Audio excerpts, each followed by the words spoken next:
Someone broke into my house last night. We ended up sleeping together. I'm terrified. I am a physicist living in Toronto, and about 8 years ago, I met the man of my dreams. We are about 5 years married, and he is my whole world. The man who makes me laugh, who makes me smile. But it was not my husband who came into my house yesterday, and I have no idea what's going on. My husband, Christopher, went for a business trip some 5 days ago. He is a lawyer, and sometimes goes out of town on business. He left from Pearson International Airport and called me upon arrival in Vienna. I get a little anxious whenever he is far from my sight, so he calls me to console me. He first called me after he passed through customs, and when he reached the hotel, he also called. Just a quick call, like a, "Hey honey, I'm here." We liked phone calls more, because we text everyone else and thought calling would be special for us. Then, I spent the last 4 days doing my regular chores and things. Yesterday was when Christopher flies back to Toronto. He called me from Vienna after getting to the airport lounge and told me that he was very tired and was going to fall asleep on the plane. I was glad he was finally going to rest after what seemed like a fairly active trip. Poor guy, he worked hard. His flight was supposed to come in at 11 p.m. Since I had an early class to teach today, I decided to cook up dinner and place it in the refrigerator for him. After teaching all day, I remembered that 11 p.m. had come and gone, and I didn't get word from Christopher, but I just assumed that his flight was delayed. He had a layover in London, and I know that they have some pretty brilliant thunderstorms this time of year, so I just figured that his flight was delayed. When 12 p.m. rolled around, I started to get a bit more worried. Maybe he lost his phone somewhere. Then all my feelings cooled down. I got a text. I knew Christopher was tired and he doesn't sleep well on flights, so I thought he just wanted to comfort me. That is why he sent a text and not called me. He said, "Just landed. We'll be home soon." I decided it would be best to get up early and meet him in the morning,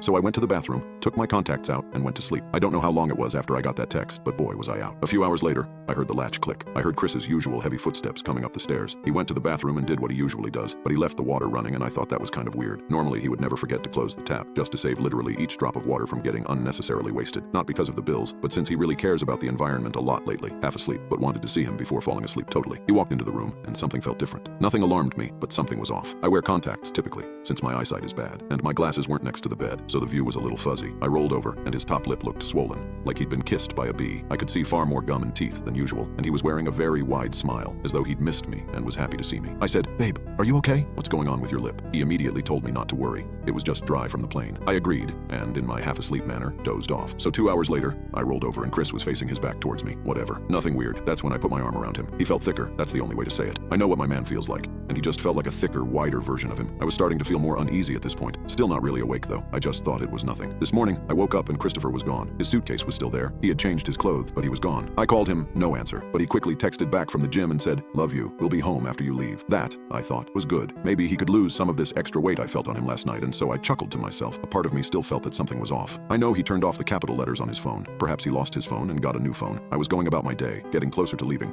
when I saw his suitcase again. He left it on the landing by the door, and I think he wanted it there so he could organize it in the living room. As I was leaving, I first caught wind of a faint, musty smell, almost like someone left steak out in the sun for a few hours. I was halfway out the door, so I thought the smell was outside, but when I turned to look at his suitcase, it got much worse. The smell wasn't like steak left out for a few hours. It was more like steak left out for a few days. It smelled bad. I picked up the suitcase and saw that he had left his lock on it, and I didn't have the keys, so I moved it into the garage to keep it out of the house. When I was getting into the car, I received another text from Christopher. It said, "I love you. See you soon." I replied, "When you get home, check your suitcase. It smells and the handle has something sticky on it." Still, I thought it weird he would text like this and not call me. Then, about 10 minutes after I got in the car, my phone rang. Chris was calling me. Me. "Hello? Chris. Hey babe, I'm so sorry I didn't get to call you. You must be crazy." Me. "Why? Are you alright?" Chris. "Yeah, I've been stuck in London just trying to get on my plane to come home. Can you meet me at the airport?" I froze. I almost dropped the phone and nearly ran my car off the road. Me.